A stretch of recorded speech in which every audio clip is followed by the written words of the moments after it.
Aduh. Nampaknya masih banyak misteri ya, Vi ya. Masih gak sabar nih ya. Seperti Bang Ara juga masih banyak pertanyaan. Tadi sudah jelaskan Bang, ini sudah dari hasil penyelidikan, saksi semua. Tapi masih banyak kejanggalan nampaknya. Saya mundur dikit. Jangankan menemukan jenazah yang tidak wajar. Di Jakarta ini, orang melihat orang ayan, mohon maaf ya, menggelepar di pinggir jalan. Orang kecelakaan, takut bantu, takut karena apa? Khawatir disalahkan.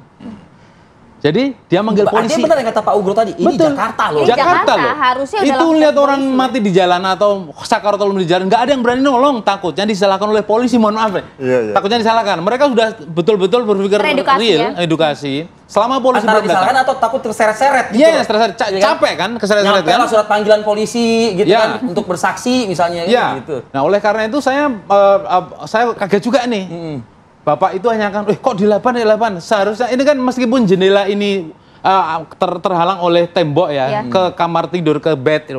Dia kan masih udah harusnya punya inisiatif. Ini nggak beres nih. Dipanggil-panggil nggak. Curiga nih gitu ya. Telepon Kapolsek dulu misalkan. Maka dari itu saya sampai hari ini belum ikhlas. Kalau ini kemudian disimbolkan tidak ada pihak lain terlibat atau katakanlah ini bunuh diri. Iya. Belum ikhlas. Gini. Sampai sekarang gini loh Mas Nara. Di medsos aja itu sampai pinter netizen Pak Ugro, Pak Yusuf ya. Jadi ketika itu penjaga kos mondar mandir 2 kali, dilihatlah pintu kamar tetangga sebelah kosnya, lampu kamarnya itu nyala gitu loh. Nah, tapi ketika beberapa saat kemudian sudah mati gitu lampunya. Nah, sampai itu perlu juga nggak di dalam? Perlu. Nah, gini juga, saya nggak tahu ya Pak Ugro punya akses atau tidak. Kita perlu melihat. Punya loh. Jenderal Bintang 3 loh. Dalam jumpa pers kemarin ya. Pak Dir menyatakan dari kanan itu ke arah sini. Tapi yang tidak dijelaskan apakah itu mengenai mulut sehingga menutup mulutnya, menutup hidung sehingga menutup akses nafas. Ya kan ada plastik. Bukan begitu. Plastik juga nggak jelas. Plastik itu dalam kondisi plastik utuh atau lubang. Lah kan itu kan ada pertukaran oksigen di bagian atas. Maka psikologi forensik maupun dokter yang meneliti kejadian itu harus tahu betul, kalau perlu ya dibuka ke publik, kondisi wajah ketika dilakban seperti apa. Karena sampai sekarang nggak publish itu. Termasuk juga kondisi lakban yang cukup rapi, betul. juga tertutup cukup rapi. Memang hampir semua netizen itu salvo ke tukang penjaganya karena ekspresinya rata-rata tidak Anda menaruh kecurigaan juga tidak? Sama. Kayak tenang-tenang saja gitu ya. Nah, makanya saya agak berani meskipun ini belum 99%. Kalau ini bagian dari operasi intelijen hitam ya. Saya tidak menuduh intelijen mana ini. Karena ini diplomat loh. Bahkan sudah beredar itu yang rangkuman analisa NSA itu. Cuman saya kan nggak ilegal apa nggak tahu, maka nggak saya. Cuman itu serius gitu. Jangan-jangan karena dia seorang diplomat, ngurusin banyak masalah kasus di luar negeri termasuk tenaga kerja, membantu kasus TPPO dan sebagainya. Ada apa sih dengan Helsinki sampai sebegitu? Ini kan hari ini seharusnya dia ke Helsinki tanggal akhir bulan nih, ke Finlandia kan. Nah, kenapa dia dibunuh sebelum terbang dan ini kan beda dengan meskipun mungkin modusnya sama ya dengan Kontras. Kan itu kan melibatkan banyak orang. Nggak mungkin sendirian kalau ini operasi intelijen ya.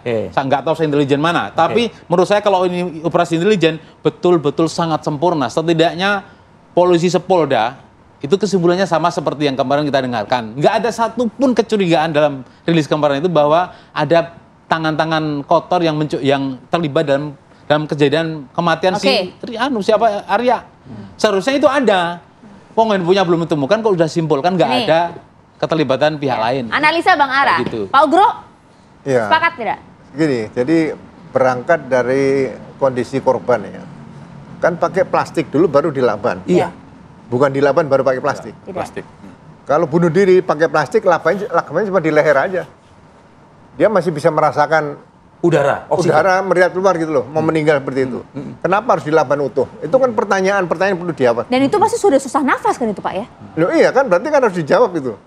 Tapi kalau dia sudah meninggal, baru dikasih plastik dilakban ya seperti itu. Tapi siapa yang ngelakban kalau udah meninggal? Nah, itu masih perlu adakan penyidikan dan penyelidikan. Jadi sekarang gini, kalau itu dilakban setelah meninggal, mungkin plastik sama ini nggak bengkak gitu loh. Kan udara ini keluar nih.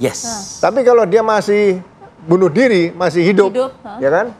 Dia tetap bertahan seperti itu, ya kan?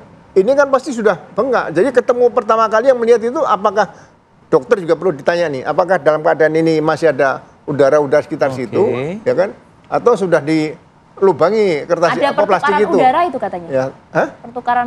Ada pertukaran. Ya kalau ada dilubangi ngapain pakai plastik? Ini analisa kriminal di sini harus lebih mendalam seperti itu. Jadi jangan dikatakan ditemukan plastik dan laban. Nah, hubungan plastik dan laban ini perlu ada pertanyaan berikutnya. Meninggal baru dikasih plastik dan dilaban, ya kan? Atau sebelum meninggal sudah di plastik dan dilaban. Tapi bagaimana ya Pak Ugro ya? Tidak ada sidik jari satupun selain korban yang ditemukan. Ya, namanya film juga ada pelaku kan bisa pakai sarung tangan, pakai apa bisa juga. Kalau misalnya ini itu kalau dibunuh ya. Ini pada saat jeda Pak Yusuf tadi kan bilang rambut aja jatuh kan begitu. Itu juga bisa kita ketahui kan Pak Yusuf ya. Nah, artinya rambut atau apapun lah gitu, jejak apapun. Gak ada jejak sama sekali ya Pak? Ya semua sekarang kan bisa dipelajari, ya kan? Mungkin siapkan shower cap juga bisa, atau plastik khusus atau topi khusus bisa. Artinya memang sudah. Kalau kita curiga kan biasanya gini, ada kasus seperti itu, saya pernah melakukan juga menangani seperti itu, 50% dibunuh, 5% bunuh diri. Yang ini tim sendiri yang menangani, ini tim sendiri menangani. Pertanyaan saya kalau gitu begini Pak Ugro. Pak Ugro kan Jenderal Bintang 3 Pak. Pengalaman juga tinggi, banyak. Ada di Indonesia, Pak, pelaku pembunuhan yang seprofesional itu. Ya, sekarang belajar apapun di dunia ini bisa kok. Mana yang nggak bisa dipelajari? Ya kan? Mau yang baik, mau yang buruk. Saya tidak menggiring, Pak Ugro. Saya tidak menggiring. Iya, tapi kalau misalnya dari analisa Pak Ugro tadi kan, misalnya tidak temukan apapun, lilitannya bagaimana dan lain sebagainya. Tadi kan kalau Bang Ara analisa justru jikalau kan Pak, jikalau ada memang tangan-tangan pembunuhan lain di sini. Artinya kan ada pelakunya di sini. Nah, ada di Indonesia yang cukup profesional dan bersih, clean and clear seperti sempurna ini. Tadi. Sempurna. Ya, kemungkinan perkembangan teknologi informasi dan komunikasi ini juga cukup pesat gitu ya. Sekarang kita tanya, ada nggak bunuh diri pakai laban? Kita cari aja.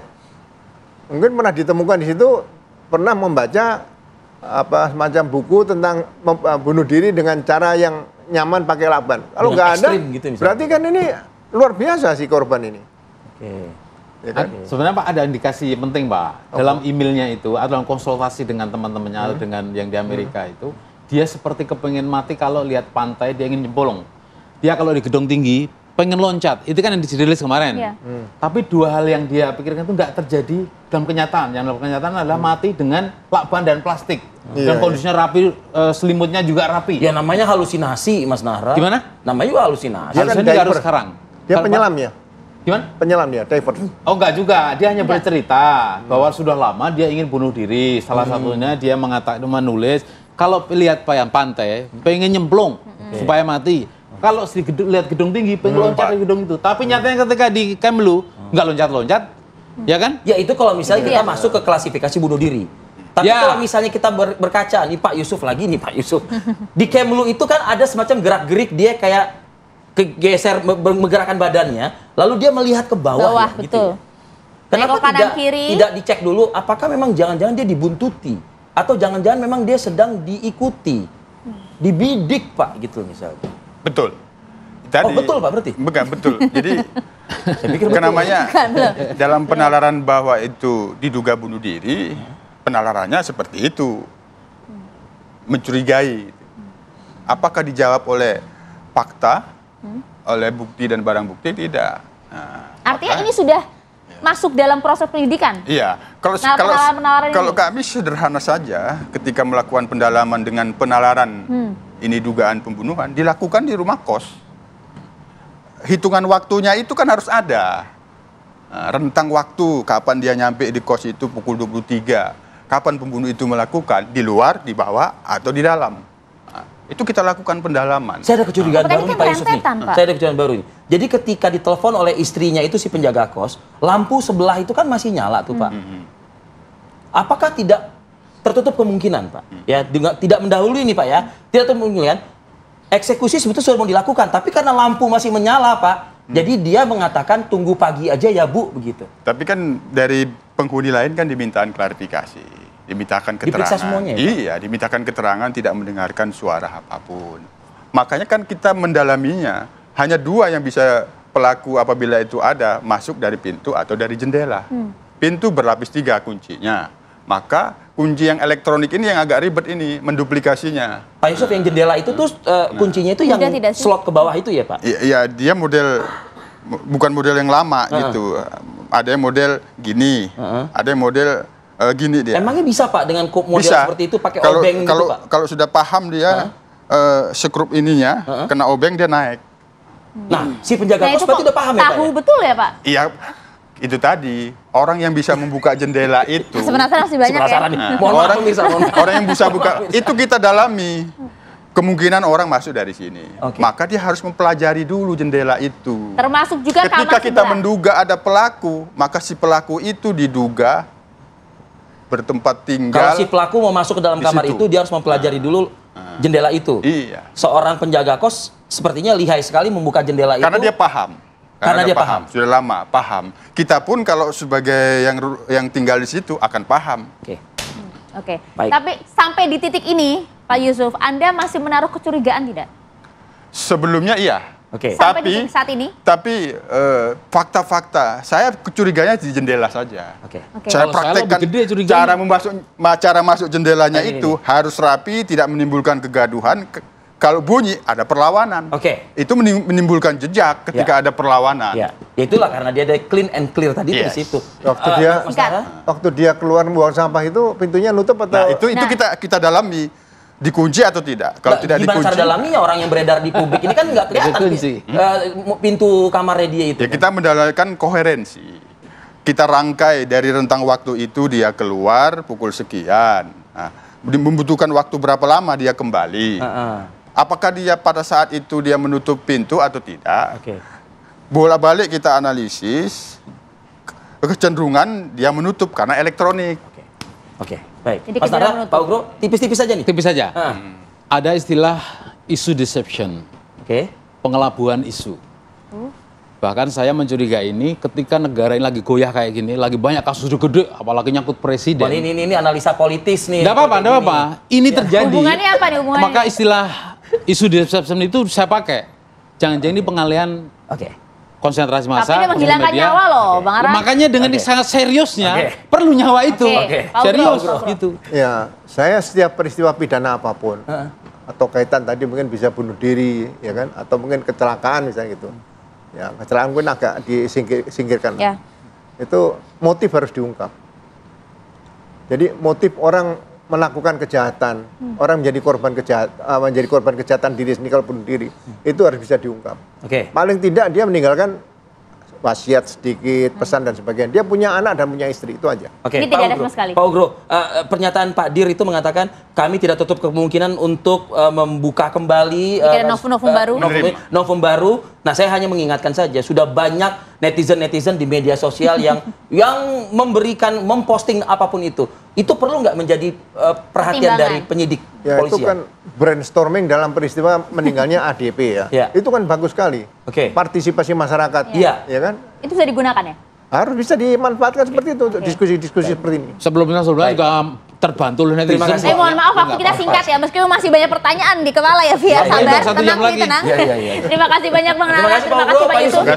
Terima kasih waktunya bersama dengan kami. Dan juga terima kasih buat Polda Metro Jaya nih, yang sudah setidaknya menyampaikan kepada publik informasi penanganan dari kematian Arya Danu juga. Betul, ya kita akan jeda dulu lah ya pemirsa, usai jeda kami akan hadirkan, nanti ada rekan kami akan melakukan JPO, jembatan penyeberangan orang yang futuristik katanya. Menggambarkan bagaimanakah jembatan futuristik ini sesaat lagi untuk Anda.